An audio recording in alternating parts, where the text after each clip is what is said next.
a mom and a grandma, not a grandma, a mom, okay? And, well, no, yeah. Well, you never stop being a mom. I mean, that's the thing. You never stop being a mom, even when your kids get older. My daughter's, my oldest is almost 19, and, you never stop being their mom. How are kids doing in Queens?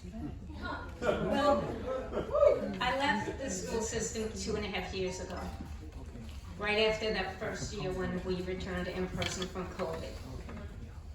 The damage that we did to kids during COVID, I couldn't believe I was a part of it. I'm going to get emotional because it bothers me that much.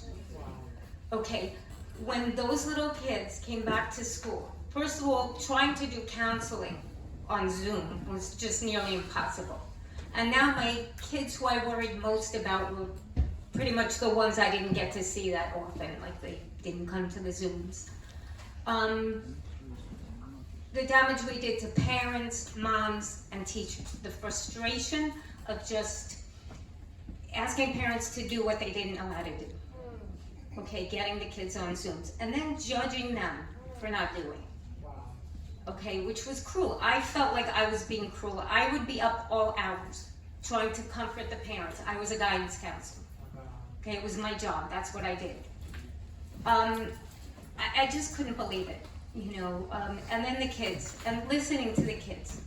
I don't consider myself an expert on too much, but when it comes to kids, I knew my kids. My kids would tell me everything. Okay, they were honest with me. They trusted me. I took care of them. I squashed the problems before they arose. That's how well I knew my kids. I had great relationships with my family. My school, with all of the families in my school. Sometimes I had to make that difficult choice of making a report against the family, but because I know the importance of a parent and a family, whether they're the best parents, the worst parents, or what, that child loves their parents.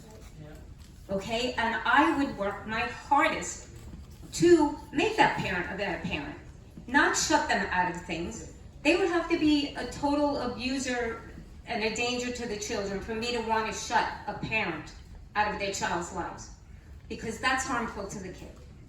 Kids love their parents no matter what. So there's a wedge being driven between the parent and child in school now. We have private conversations happening in schools across the United States where adults are speaking to children about their sexual orientation or perceived gender identity, and then setting them on a path of social transition, which leads to medical interventions. We know that the parent has no idea about.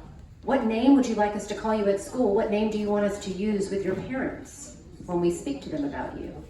What bathroom would you like to use? What sex would you like to sleep with when you go on overnight field trips? All of these conversations happening with students, young students. Lawsuits all over the country happening now. Parents are fighting back, which is wonderful. But where did guidance counselors lose their way, Elena? Because I hear you saying you want to support students.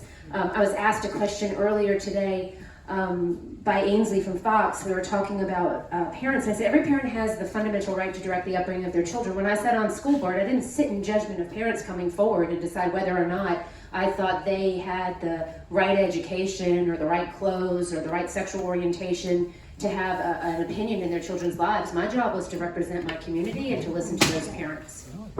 And so, how has this shift happened? I really can't answer that, because you talk about a struggle session. Okay, we came back from COVID. I truly didn't know where I was. It was so different. First of all, I till this day, I will never remember their little faces, the few kids that came to school, because maybe we had about 100 out of 400 some odd kids. The fear and the confusion, okay, on their little faces, behind the masks. I broke down and cried. They looked at us like we were complete strangers. They didn't know how to act. They didn't know what to say. But then, as time went on, they warmed up and I started to work with them, and, they came to my office and I counseled them. And they would tell me their fears. Talk about cruelty.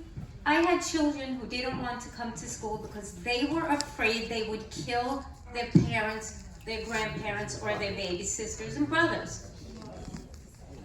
When did we become a society that doesn't protect kids? Kids don't have to know everything. They don't understand everything.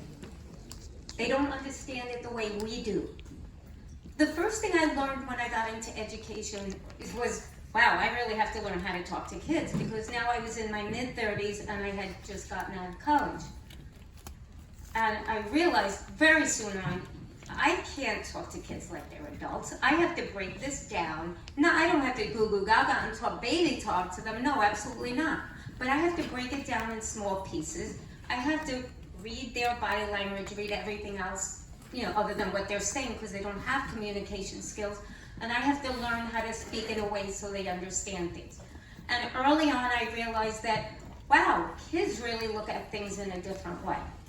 They do. They absolutely do. I mean, they don't have the mind of an adult. I'm going to stop for a second, Elena, because we're running out of time, and we could go for quite some time. I want some time for questions. So if you have questions for the panelists, all the panelists are going to join us back on stage. Before we close, though, Maud and Charles, I want to thank you for